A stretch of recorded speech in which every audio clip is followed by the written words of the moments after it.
Okay, good morning. This is Rick Marr. We're going to get started. Thank you for joining us today. This morning, we're going to take a journey which mirrors the roller coaster we've been on these past few months. Like any roller coaster ride, it will come to an end. And if we hold steady, we are now talking about days, maybe weeks, till this ride ends. Over the next 25 minutes of this presentation, and then with the question and answer session at the end, we're going to share with you how our clients are ending their roller coaster ride and returning to work through a comprehensive COVID-19 and antigen testing program, coupled with an employee tracking component. Now, there will be a lot of information, so we're going to record this session so you may return to it or share it with a colleague. The recording will be posted today on our website, which is turningpointhcm.com/webinars. Before I finish a little bit of housekeeping and introduce our panelists, I would like to thank our sponsor for this event and a great friend of ours, Jim Fermi of BIG, the Business Impact Group. So Jim's primary objective is to provide his members at BIG with a continuous flow of new business opportunities. He uses his vast experience in corporate America, as well as his entrepreneurial spirit, to demonstrate to other like-minded business people how to uncover new possibilities by creating trusted relationships. When trust is built, it's easy to positively leverage each other's contacts and spheres of influence to optimize marketplace opportunities. So with that, I would just like to ask Jim, I'm going to unmute him quick, just to say a quick hello. Let's see, Jim, let's see, where are you? Okay. Jim, are you there? I'm there. Thank you, Rick. All right, go ahead. You want to just say hello quickly? Yeah, so I want to thank you for letting me participate in this webinar. I want to thank the members and some of the guests of the members that invited themselves and got invited to today's conversation. And I tell you, Rick, all the years I know you, you always have a knack of finding something that is not just necessary, but needed. We need to start doing this employee sponsored testing so we can get back to work, both Long Island, which is where I do most of my business, but obviously this can apply to, wherever this takes you. And it's been a real honor and privilege to work with you on this one. And I'm really looking forward to hearing what the rest of the panels have to share. But I want to thank you again for helping put this together and letting BIG be part of it. Great. Thanks, Jim. No worries, as always. So I'm going to put you all back on mute just for any background noise. Thank you. So thank you, Jim. So as we get started, as I mentioned, we will have a Q&A session at the end of this presentation. So please use the chat function or the Q&A function, and we will address all of the questions at the end.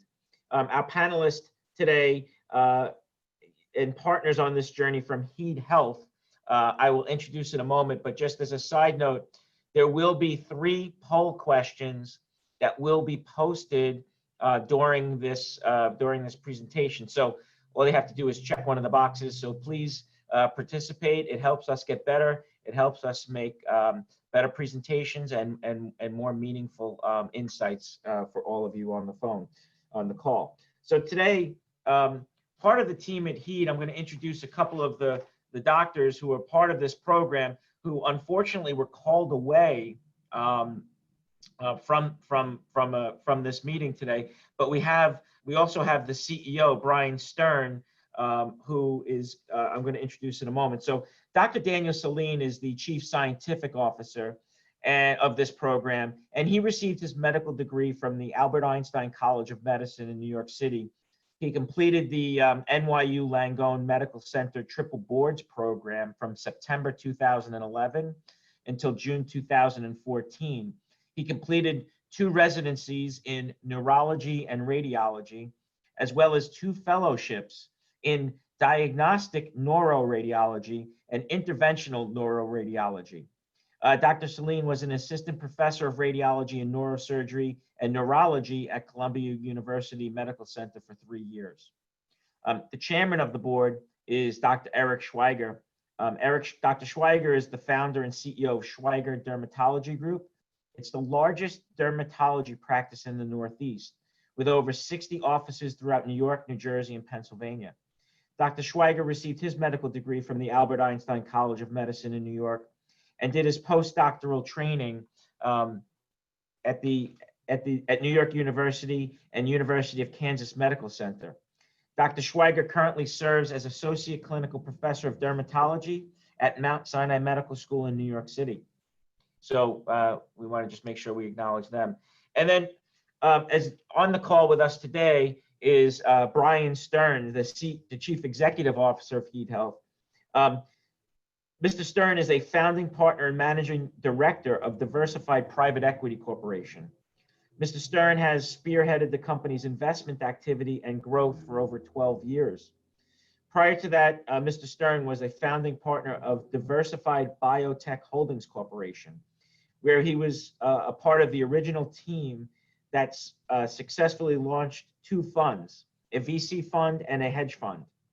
These funds were responsible for numerous biotech startups focusing on oncology and cardiac indications. Mr. Stern holds his BA from New York University. Mr. Stern will be available at the end. I have everyone on mute for right now until we get to that part, and he'll be able to walk you through the program in greater detail, as well as answer any questions that you have. So to set the stage, let's begin, right? So what just happened to all of us, right? And as we're watching the news, it seems like more stuff may be happening to us, but many of us feel like we have whiplash. We went from hearing something on the news in December and January that was going on in China to watching people sing in unity from balconies in Italy in February, to a total shutdown of the United States in March. And you know, in March 13th, just to kind of bring everyone back to what seems like a million years ago, President Trump declared a national emergency on March 13th, 2020. We're over 2 months removed from that declaration, and look how our lives, our businesses, and our expectations for the future have changed. You know, dealing with the shutdown on March 27th, 2020, Governor Cuomo announced the shutdown of New York State. Many other governors quickly followed. What we were worried about at that point, there was a huge concern around telecommuting. The questions were, could we do it? How do we do it? And all those technical questions. We even did seminars on this topic and telecommuting on March 19th and March 23rd. Additionally, I was interviewed in Newsday on this topic, and you can see a little blurb there and the link. And for business owners, one of the most interesting topics, and I would argue the most talked about in the business world from March 27th on, there were only two questions business owners wanted to know the answer to. After they figured out if they were essential or not, was the two questions were, can I get a PPP loan, payroll protection plan loan, or the EIDL loan, the economic injury disaster loan? The SBA was now all of our best friends. We spent, nearly days, hours, and what seemed like years thinking about this issue. And we all balanced that was that we have fears of another shutdown, and we're weighing that against fears of not reopening. So with that, I'm going to push out the first poll and give a couple minutes to see how that goes. So if you wouldn't mind, just throw some thoughts up there. So what we've been hearing from all of our leaders and all of the daily press conferences is that we need adequate testing to get back to work. We need the ability to detect hotspots. We need the ability to monitor our employees and give them a safe place to return to work. We need to assure our clients that if they work with us, they are safe. Out of this stuff came a new word that we all started to use each day, and that was antibody. We started to ask ourselves and wonder out loud, do I have the antibody? Have I been exposed? Am I immune? And is there such a thing as herd immunity? So as business owners, when there is uncertainty, there is fear. Fear of another shutdown, counterbalanced by that fear of not getting their business back to work. Now that the reopen is kind of upon us, the crippling panic business owners have when thinking about the new outbreak in their company is evident in every conversation we have around planning. So give you another minute on those votes. We have about 61% participation, would love 100%, so thank you. So the next slide. So what are business owners struggling with, right? The first thing is time is lost. Over these past couple of months, in the big scheme of things, 2 months in our lives is not a big deal. But think about those 2 months. Budgets have been blown. This affects so many things. Think about, our revenue targets that are going to be missed this quarter, the revenue targets that are going to be missed this year, and maybe even next year. All of the momentum in our businesses has stopped, right? So how do you restart the machine, right? So to take this a step further, think about the assumptions you made when creating your budgets. You use those assumptions to set a course. How much material do you need? How many employees do you need? How many sales? On and on. All of those targets are missed. Additionally, think about your products and services. Many companies are questioning whether all of their products and services are still needed. In some cases, yes, and in other instances, no. So some business leaders are looking at new services that they could be offering. These may be dramatic shifts that are happening in our businesses. And the backdrop is the unknown of, will there be another shutdown? Or what happens if my workforce gets sick? When is the right time to start selling? This is the balance that we all struggle with. We do not want to seem insensitive, but we have to generate revenue. We're all like race cars stuck at the starting line with our engines revving. Kind of the next piece of that, and then I'm going to launch the second poll, is even when the time is right to come back, the biggest challenge we're facing is how our teams, our people, have been affected and how quickly processes that we left on March 20th can be restarted. For many businesses, there have been furloughs and layoffs and hours that have been reduced and salaries and rates that have been slashed. The human component is going to be a huge challenge for business owners. Think about, can you find all your employees? What if you cannot bring some of the key people back? Think about all that HR stuff like recruiting and onboarding and retraining. These are big rocks to move. With that being said, what does your team look like when we come back? Do you need the same number of employees? Do you need new skill sets? And what can the budget afford? All of these issues that business owners have to deal with will happen in the dark or in a vacuum with not knowing about the health of your employees. The assurance that a business owner can give their clients about their return to work policies and procedures, and how they can use a really solid return to work policy and procedure to their advantage to gain new clients, to add new people to their roster. So I'm going to launch the next poll. So thank you. So we'll get going there. Thank you very much. So I'm sorry. So how do we get back to work, right? This is the question politicians, business owners, and employees have all been asking. For many, this is a paralyzing thought, right? As discussed earlier, there are so many things that need to be done and some new things that need to be added. It's like social distancing. I think to myself, what was life like before this was even a term? But now as businesses, we have to deal with it every moment of every day. There are so many areas where we have to be in tight spaces, like, a crew of employees out on a truck or people working on a site. Or how is our office space designed? And so many implications of social media, of social distancing, social media, my apologies, social distancing. These things have not yet been completely explored.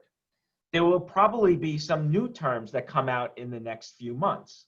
So for instance, think about PPE, or personal protective equipment. This is another term that many of us have never used before. Now it will be required in some of our businesses. And think the questions we have to ask ourselves about PPE. Can we get them? Where do we get them? How much will it cost? Will that add in cost to our business? How many do I need, right? So do I need 10 per employee per day? Do I need 1,000 per employee per day? What if employees won't wear them? On and on and on. And so finally, how we get back to work is with testing, right?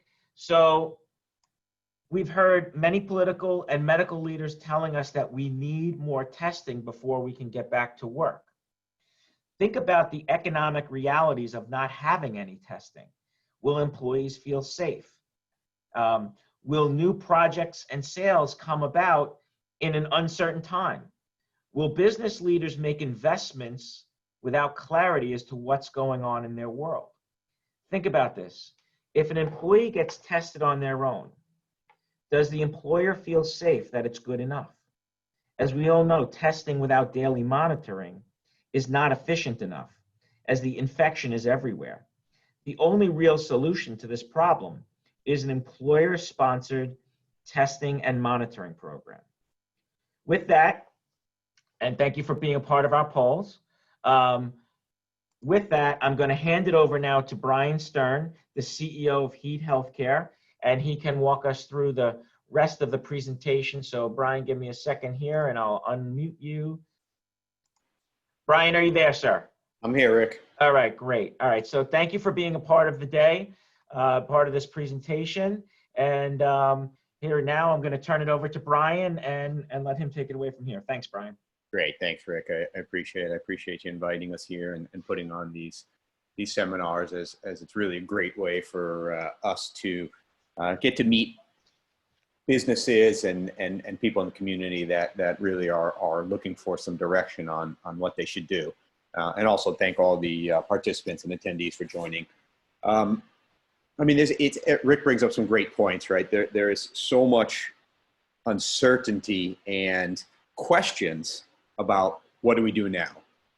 And I just want you guys to know, as I'm sure everyone is trying to determine and come up with a plan, even us from the medical community are also trying to figure out what the plan is. What should we do? What should we offer our companies? What should we offer ourselves? So, there is just this great massive ball of confusion that needs to be brought together, right? There's pieces of the puzzle. Everyone knows the analogy, and you're seeing pieces everywhere. But in order to bring the puzzle together, it really takes a comprehensive program. And that's what we're trying to do here at Heed Health. So, we have brought together what we think is a very smart program that you guys could roll out for your companies and for your employees. A little background on who we are. Basically, Heed was born out of a large medical practice in the Northeast area. We have over 60 offices and about 300 medical providers and 750,000 patients. So, while this is a new business and a new part of it, we have a long history in the Northeast area of practicing and have really came to a point where we were looking at this twofold, right? We're looking at this as a medical community, and then we're also looking at it as our company. We have 800 employees. We're a business as well. How do we roll this out, and how do we successfully get our company back to work? And what we quickly realized was it's not going to have enough of an impact if we go one-on-one testing. Our patients were coming to us and looking for testing, and it just wasn't going to be an efficient way of reaching enough people to test. And that's really where we got together with people in the medical community, a couple infectious disease doctors, our chief scientific Chief Scientific Officer, Dr. Dan Salin, who's actually made this call, even though he's on call right now, so he'll be there for questions and answers. But we said we want to come up with a program that is going to reach a stronger and larger demographic. And that's where we came up with the employer as our customer. You know, we are working for the employer in order to get your employees tested and monitored and back to work. So our customer is you guys as the business owner. What we've tried to do, I'll try to sum up this slide in a simple manner, because I know that everything's going to lead to questions at the end. So let's try to get to that point as fast as possible. What we think people need for sure is a monitoring of their employees. So first and foremost, we need to figure out how to monitor and see what's going on with the health of your employees. It's not your job as the employer to actually implement this or track their health, but it is your job to know and have an idea of what's going on. So we're trying to fill that component of the aspect of that you guys need help with. It involves, as you're seeing, screening. It involves on-site testing. There's also a test that we could do for out-of-state clients that we could send to them. It involves us tracking the systems and involves us monitoring. So, you know, that's kind of the overview of the features that we have. And this is more the details. So option 3 is what I would say mandatory step. Even though it's third option here, I would say it's probably option 1. We've created a software, and what that basically does is enter you guys into a portal, the company. And the portal has a function and interface for the HR, for the office manager, for the owner, whoever's going to be the contact, and then also has an interface for all the employees. But what we do is we send out daily symptom monitoring SMS messages. They could go via email as well, but obviously people prefer SMS messages at this point. And that's going through all the basic questions and that you're seeing right now. Now, this has become so important because, especially in New York, it's mandated that you need to ask certain questions to your employees on a daily basis. So we're asking this stuff that you're seeing: temperatures, any symptoms, cough, fevers, etc. Or have you been around anyone who has COVID? Does any of your families have COVID? What we're doing is just putting it together in a simple SMS. And the responses are tracked and stored by us in our software. So it's also, I think, what we're going to start to see as a compliance issue where I think New York State at some point, we've heard in dealing with them, is going to be coming to you and looking for these sort of data if you're storing them, if you're compliant, if you're actually rolling and monitoring your employees. And that aspect of it, we have all in a neat space that's fully security protected, HIPAA controlled, so you guys will have this data available at any given time. So that part of it is extremely important. Now, obviously, testing is an important component too. So we have a couple programs. The one that we mainly do, and the one that is obviously most popular in our region that we could serve firsthand, is the on-site testing program. And what we do is show up on-site at your office, at your place of work, whether it's a warehouse, whether it's an office, and we roll out a test for them throughout the day. It's the serological antibody test, and it's also the PCR viral infection test. You have both tests given on the first day. Now, this is important because, especially with the PCR viral, we need to figure out first and foremost who is actually infected and contagious, right? It's the people who are showing symptoms. Those are a little easier to weed out, but as we all know, there are a lot of asymptomatic infected people out there. In fact, we're seeing it's still about 5% of people we're testing, which is extremely high. These are the ones that we need to actively remove from the workplace, get them in quarantine, and put them through a protocol for treatment and get them to a place where the infection is no longer there and they're able to return to work. The antibody test is I know Rick said that. This is an interesting test. There's not as much medical direction or employee direction out of this right now, meaning like whether it's a negative or a positive, there's not really a different course of action right now with the antibody. We're not 100% sure what that means. We do think there's probably some level of immunity offered from it, but we can't say for sure that you are immune. We can't say for sure. You can't be reaffected. So we need to have it right now because it's going to be good for the long-term study. It's going to be good to build data and see what it means. But right now, realize there's not a lot that we could do as an employer or the medical community with just an antibody test.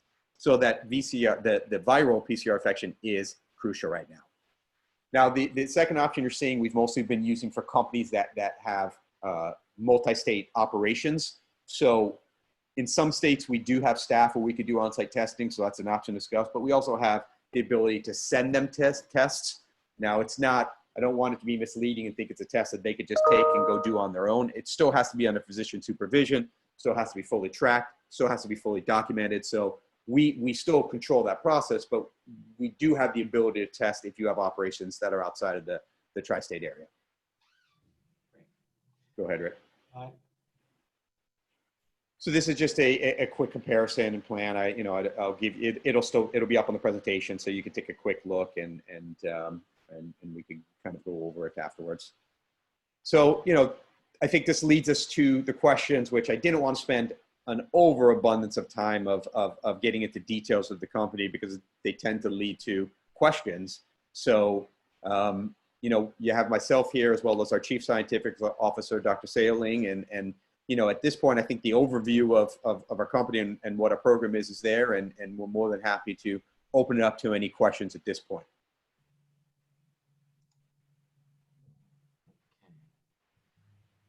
Okay, I'm going to read a question. I'm trying to unmute Dr. Saline here. It's okay. Happy to. Thank you.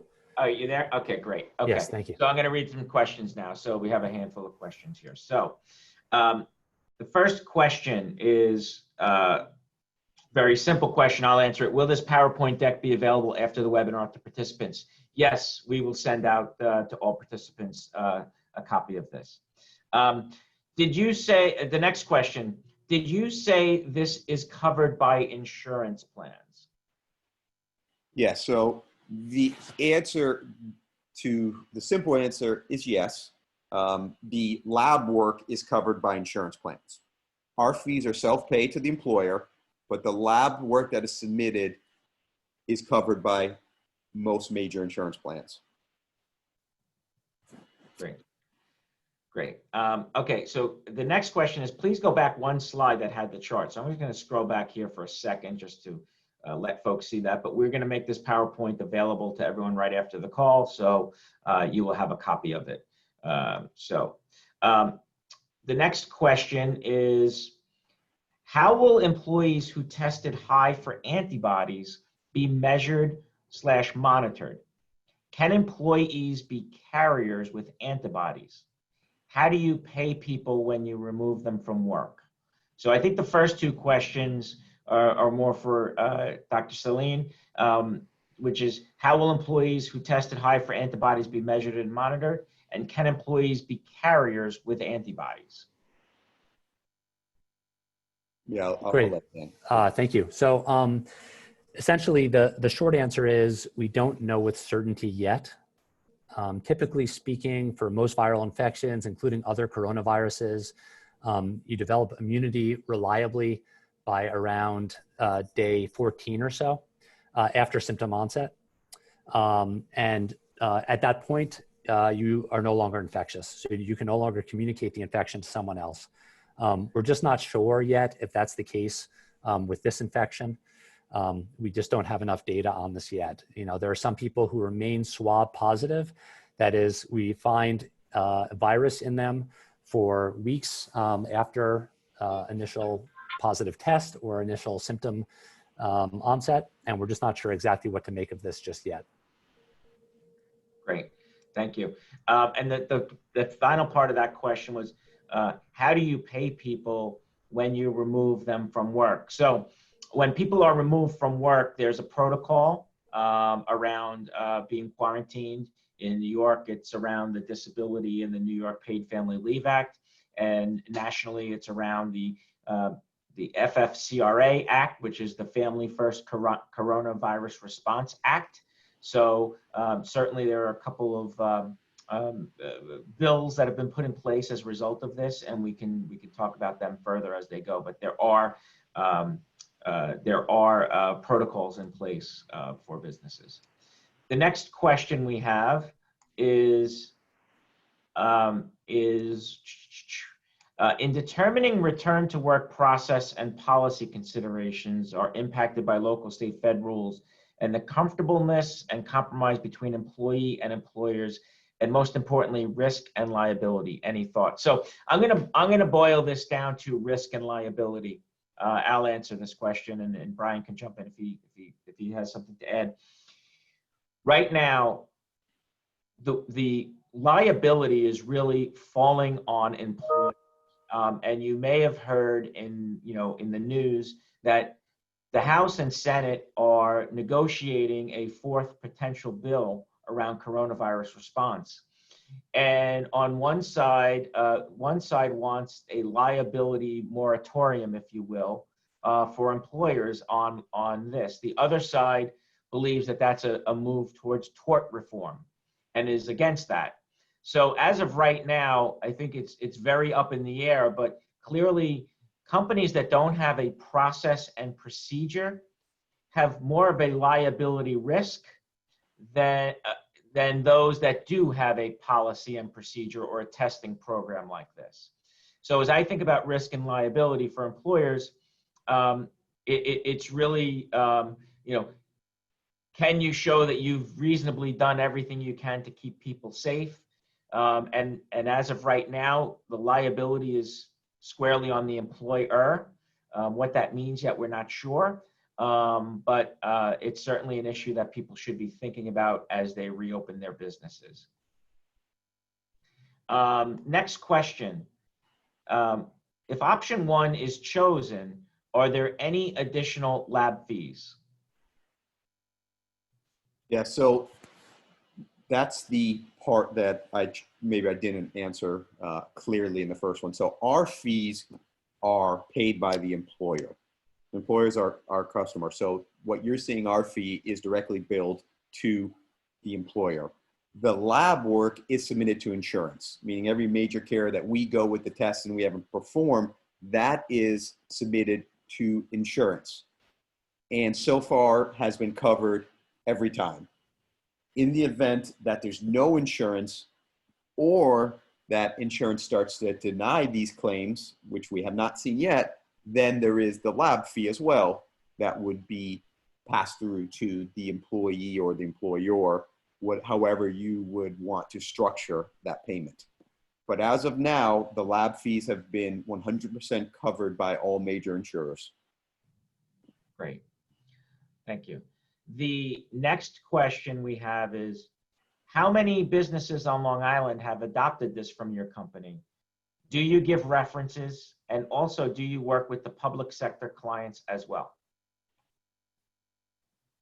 So Long Island has been a pretty quick developer of this program. Mainly, I think, because they're opening before other parts of New York. So Long Island has been a pretty strong participant. So we've had quite a few numbers of customers on Long Island. We'd be happy to talk about giving references on a one-on-one basis with you guys that we could talk offline. I mean, it's not something I feel comfortable giving a group references to. So if there's individual questions that we would address, that's also something that we'd be more than happy to do. And yes, we do work with public sector. We've rolled out a couple programs and for large public sector clients. Yeah, and I will say on my end, I've had about 10 clients on Long Island that have adopted this, just off the top of my head, closing in on near 1,000 employees, I would say. And additionally, we, this is only picking up steam as we really start to return to work in the next couple of weeks. So, this is in response to an illogical situation, and the response has been reasonably overwhelming. So it's been pretty interesting. I think in the last week or so, we've identified, I think, something over 20 employees who had COVID, who have then been removed from that workforce and not getting the rest of their coworkers sick. So that's been a real bonus to this program. So let's see, next question. Thank you very much. By company insurance, do you mean company's liability insurance? No, health insurance is who would deal with this. We don't deal with anything with liability insurance, the health insurance of the employee. Okay, great. Let's see, we got a couple more questions here. Let's see. Okay, the cost per employee per month is not covered by insurance.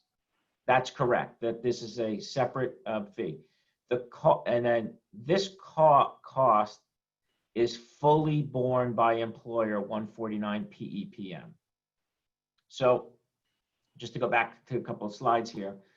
So the fee is on this program, the setup fee on program 1, which is on site, is 149 per employee per month. That's the initial fee and then the first month's fee is 149, and then it's 149 each month thereafter per employee per month.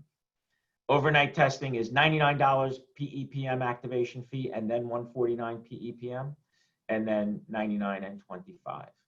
So, so that's the rate structure there for those. So let's see. Rick and team, can business owners use their PPP money to pay for this employee-sponsored testing? Thank you, Jim Fermi. Brian, I'll jump in on this, and then you see. So, you know, I think this is talking to your banker and your accountant and potentially lawyer on PPP forgiveness. But on the surface, it seems that this is part of the expense that is an employee payroll expense, right? If that's what you choose to do. So I think there could be an argument made. I don't think that anyone has really made that argument. I don't think anyone has really had to come before their PPP loan forgiveness officer and had to make their case yet. I think we're too early for that. But clearly, this seems to be something that's an expense, that's an employee payroll related expense and bringing people back. But again, that's for accountants and lawyers and bankers to decide for sure. Thank you for that question.